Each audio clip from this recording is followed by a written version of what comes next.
নাজিৰাৰ অন্যতম বৌদ্ধিক অনুষ্ঠান সংবাদ সাহিত্য সাংস্কৃতিক মঞ্চৰ অষ্টাদশ প্ৰতিষ্ঠা দিৱস নাজিৰা কৰ্মশ্ৰী হিতেশ্বৰ শইকীয়া কমপ্লেক্সস্থিত জ্যেষ্ঠ নাগৰিকৰ সন্মিলনৰ কাৰ্যালয়ত আজি দিনজোৰা বৰ্ণাঢ্য কাৰ্যসূচীৰে অনুষ্ঠিত কৰা হয়।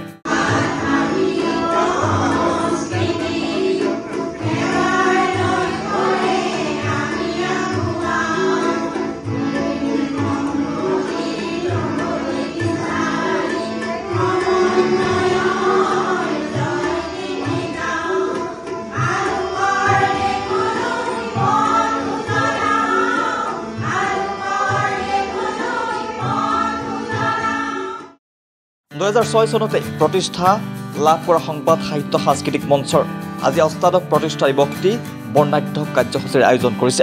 পতাকা উত্তোলন স্মৃতি তৰ্পণে আৰম্ভ কৰা আজিৰ প্ৰতিষ্ঠা দিৱসৰ লগত সংগতি ৰাখি আয়োজন কৰা গল্প কবিতা আৰু প্ৰবন্ধ প্ৰতিযোগিতাৰ বিজয়ী প্ৰতিযোগীসকলক পুৰস্কাৰ প্ৰদান কৰা হয়। লগতে এই মঞ্চৰ প্ৰতিষ্ঠাপক সম্পাদক বীৰেন শৰ্মাক উক্ত অনুষ্ঠানত সম্বৰ্ধনা জনোৱা হয়।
অনুষ্ঠানত নাজিৰাৰ কেইবাজনো জ্যেষ্ঠ নাগৰিক, কেইবাজনো নিমন্ত্ৰিত সাংবাদিক আৰু স্থানীয় ৰাইজ উপস্থিত আছিল।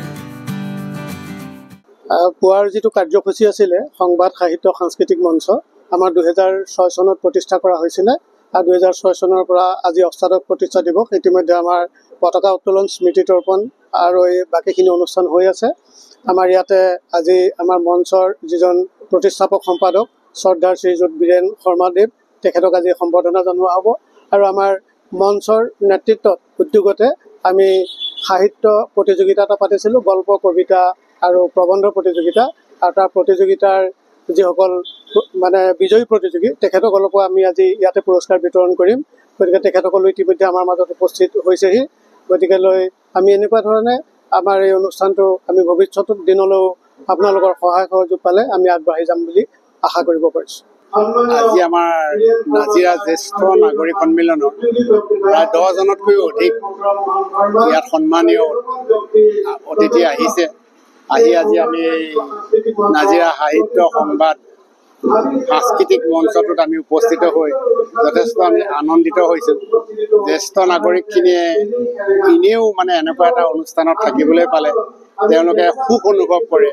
তেওঁলোকক আনন্দ ফূৰ্তিত ৰাখিব পৰাটো আমাৰ এটা উদ্দেশ্য আছে। কাৰণ মই নাজিৰাততো 4000 জ্যেষ্ঠ নাগৰিক আছে, ইয়াত ভালেমান লাইভ মেম্বাৰো আছে আৰু মই গোটেই জ্যেষ্ঠ নাগৰিক সন্মিলনৰ সম্পাদক হিচাপে মই সাধাৰণ সম্পাদক হিচাপে মই ইয়াত মানুহখিনিক আনন্দিত কৰি ৰাখিবলৈ চাওঁ।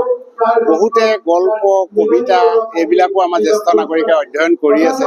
যেনেকৈ উমা কোঁৱৰ ছাৰে একেৰাহে লিখি থাকে সাহিত্য জগতখনত, সৰ্গদূততে লিখে বা বিভিন্ন আলোচনীত লিখে। আৰু দৈনিক জনমভূমিত যেনেকৈ আমাৰ সত্যনাৰায়ণ কোঁৱৰ আমাৰ উপসভাপতি তেখেতেও আমাৰ লিখি থাকে।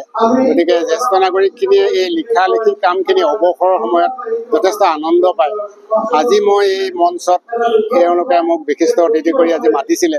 গতিকে মই তেওঁলোকৰ মঞ্চত আহি উপস্থিত হোৱাৰ বাবে সকলোৱে একত্ৰিত কৰিব পৰাৰ কাৰণে মানুহখিনিৰ মাজত এই গেট টুগেডাৰ একেলগ হ'বৰ কাৰণে মই যথেষ্ট আনন্দ অনুভৱ কৰিছোঁ আৰু এই অনুষ্ঠানটোৰ ভৱিষ্যত জীৱন উত্তৰ কামনা কৰিছোঁ। ব্যুৰো ৰিপৰ্ট, স্বচ্ছ ৰিয়েলিটি।